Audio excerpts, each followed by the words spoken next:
ప్రభుత్వ బడులను మార్చాలని ప్రభుత్వం సంకల్పించింది. ఆ మేరకు గవర్నమెంట్ పాఠశాలల్లో మెరుగైన విద్యా బోధన అందించాలని సీఎం రేవంత్ రెడ్డి పదే పదే చెబుతున్నారు. అయితే క్షేత్రస్థాయిలో పరిస్థితి మాత్రం వేరుగా ఉంది.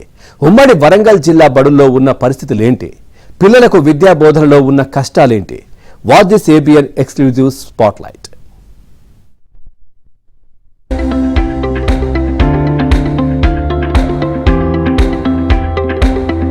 ప్రభుత్వ బడుల్లోని విద్యా బోధనలో గణనీయమైన మార్పులు చేయాలని సీఎం రేవంత్ రెడ్డి సంకల్పించారు. ఆ మేరకు ఆయన ప్రభుత్వ పాఠశాలలపై ఫోకస్ పెట్టారు. అయితే విద్యార్థులకు పాఠాలు బోధించే ఉపాధ్యాయులపై బోధనేతర పనిభారం పెరగడంతో సరిగ్గా తరగతులకు హాజరు కాలేకపోతున్నారు. వచ్చిన కొన్ని రోజులు తూతూమంతంగా పాఠాలు చెప్పడంతో పాఠశాల స్థాయి విద్యార్థులకు సిలబస్ తగిన సమయంలో పూర్తి కావడం లేదు.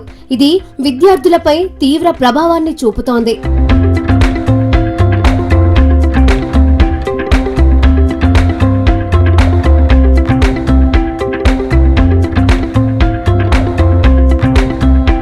పాఠశాల విద్యార్థులకు నిత్యం బోధన, హోంవర్క్, పర్యవేక్షణ అవసరం.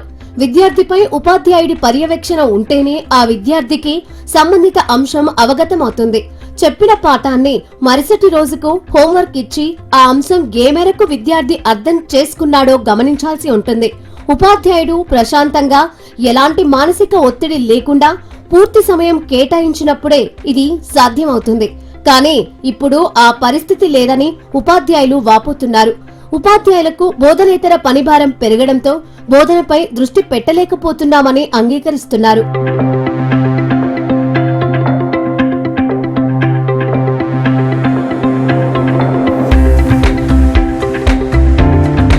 యొక్క స్టాటిస్టిక్స్ రిపోర్ట్ చేయడం, ఆన్లైన్ చేయడం, వెంటనే రేవండి 10 గంటల వరకు కంప్లీట్ చేయండి అనేటువంటి విధానంగా చేయడం రెండో రకంగా ఉంది.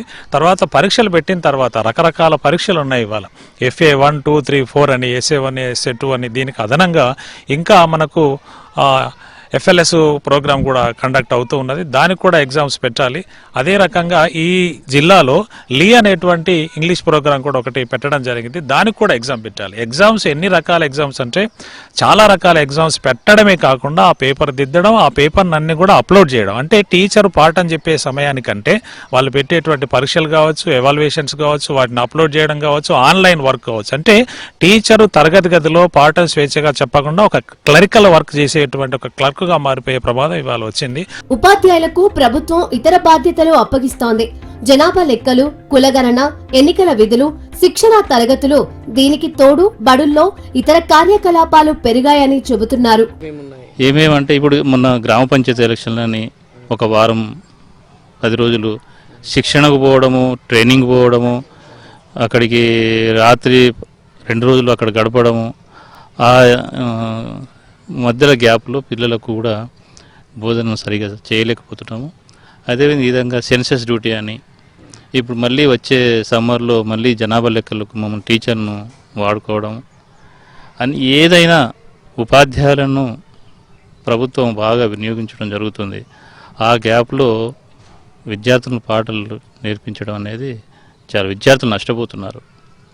మేమేమంటున్నామంటే ఈ బోధనేతర పనులు ఏవైతే ఉన్నాయో ఇతర శాఖలకు కేటాయించాలి. వర్కింగ్ డేస్లో ఉపాధ్యాయులను అందరినీ కూడా బోధనకు ఉపయోగించుకోవాలి. చాలా ప్రభుత్వ బడుల్లో క్లరికల్ వర్క్ సహా ఇతర పనుల భారం మోపడంతో సరిగ్గా బోధన చేయలేకపోతున్నామని ఉపాధ్యాయులు చెబుతున్నారు. ఉమ్మడి వరంగల్ జిల్లాలోని చాలా పాఠశాలల్లో ఇన్ఛార్జ్ హెడ్ మాస్టర్లు మాత్రమే ఉన్నారు. అసలు హెడ్ మాస్టర్లను జిల్లా కోఆర్డినేషన్ టీముల్లో భాగం చేయడంతో ఇన్ఛార్జ్ హెడ్ మాస్టర్లకు బాధ్యతలు అప్పగిస్తున్నారు. దీంతో వారు సక్రమంగా తమ విధులను నిర్వర్తించలేని పరిస్థితి నెలకొంది. చాలా మండలాల్లో రెగ్యులర్ MEOలు లేరు. దీంతో హెడ్ మాస్టర్లను MEOలుగా, ఇన్ఛార్జీలుగా నియమించడంతో ఆయా పాఠశాలల్లో హెడ్ మాస్టర్లు తమ విధులను సక్రమంగా నిర్వర్తించలేకపోతున్నారు. రాష్ట్ర వ్యాప్తంగా 600కు పైచిలుకు మండలాల్లో కేవలం 5-6 మంది MEOలు మాత్రమే రెగ్యులర్ గా ఉన్నాయంటే పరిస్థితి ఎలా ఉందో అర్థం చేసుకోవచ్చు.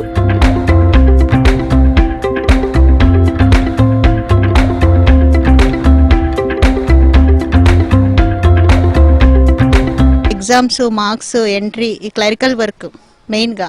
ఈ క్లరికల్ వర్క్కి మాకు ప్రైమరీ స్కూల్స్కి కూడా ఒక క్లర్క్ని ఇస్తే బాగుంటుంది స్ట్రెంత్ని బట్టి.